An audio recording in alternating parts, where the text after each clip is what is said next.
Here's another example of an electromagnetic field revealing that the Sun has an electromagnetic field that stretches out throughout the entire solar system. The Earth has a magnetic field. When they interact, this is called the magnetopause around the Earth, as a tail stretches out for many millions of miles into space, and it's constantly vibrating and oscillating.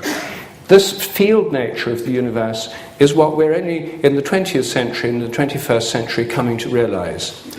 In the 19th century, and certainly at the time of Newton, the universe was seen just in terms of the bare bones of matter. Gravitation was what was the obsession of all astronomers. But this has, as it were, put the flesh on the bare bones of the gravitational view of the universe, showing the field nature of everything, of the Earth itself. Now, when we come to embryos, this is an embryo of a bat. All of this develops from a fertilized egg, which has very little structure to start with. How do all these different limbs, these structures come into being? What tells the cells what to do? The answer that within biology is now a very mainstream answer is the morphogenetic fields of the bat. That's what shapes it, that there's a kind of invisible shaping blueprint. Here you see a series of stages in the development of a nematode worm, a humble worm, with only a few thousand cells. It starts with an egg cell that divides in two, and then you see it going through a series of stages until this consists of many, many, many different cells with all different structures within it. These fields that shape developing organisms are different. Each organism has its own kind of field. And one reason why biologists liked and still like the idea of morphogenetic fields is because fields are intrinsically holistic. You can't take a slice out of the Earth's gravitational field. You can't take a slice out of magnetic field.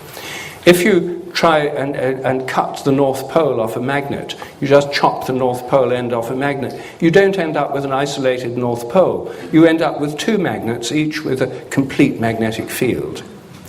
Now, this is the very nature of fields. They're holistic, they interconnect, they give form, structure, pattern, and connect things together in a whole.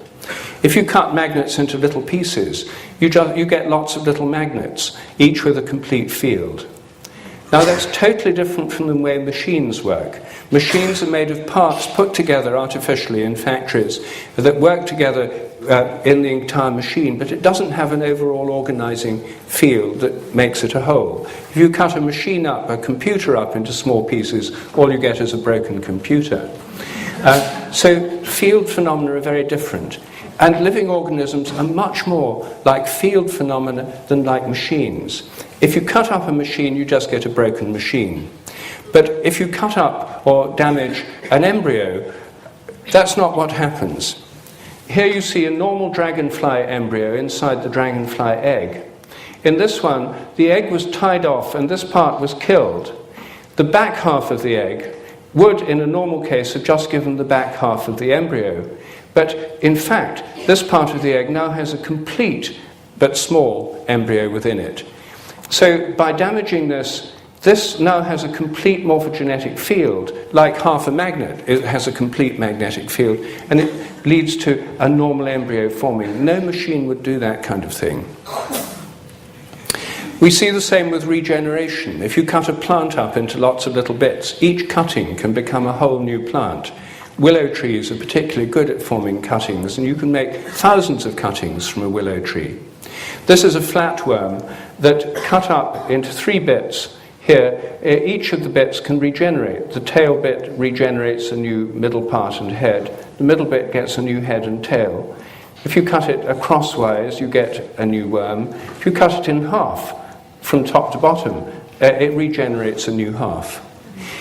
Each of these fragments has the field of the complete worm associated with it, just like a fragment of a magnet has a complete field, which leads to this regenerative healing process.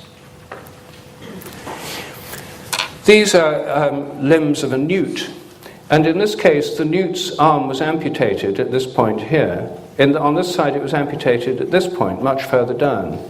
In both cases, the stump regenerates a whole new leg.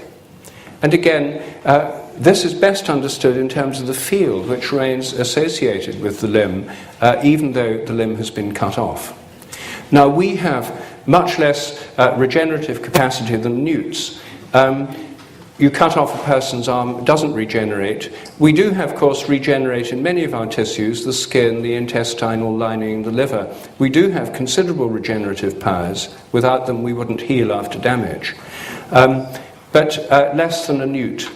However, I think even human beings, after losing limbs, still have the field of the missing limb, and I think that's what underlies the phantom limb phenomenon. I think people with phantom limbs are feeling the field of their missing limb. It's where the limb should be, and that's where the phantoms experience. People can move around their phantom limbs. And one of my experiments at the moment is trying to detect phantom limbs, the field of the limb. You can read about that in my book, 7 Experiments That Could Change the World. It's a very good, very simple experiment, and any of you who are involved in subtle healing might like to consider trying it. It costs nothing, and it's fun to do. Here's a form of regeneration that's even more remarkable. This was done deliberately in the laboratory with the eye of a newt. The lens was surgically removed from the eye of a newt to produce a form of damage that would never normally happen in nature. What happens is that the edge of the iris forms a new lens and regenerates a perfect functional eye. Now, in the embryonic development of a newt, the lens does not form from the edge of the iris, it forms from a folding in of skin on the outside. So it's formed a lens in a completely new way from a different tissue from where it would normally arise from, showing that there seems to be a plan of the complete eye. That take away the lens, that plan is still there, and it enables the regeneration process to occur.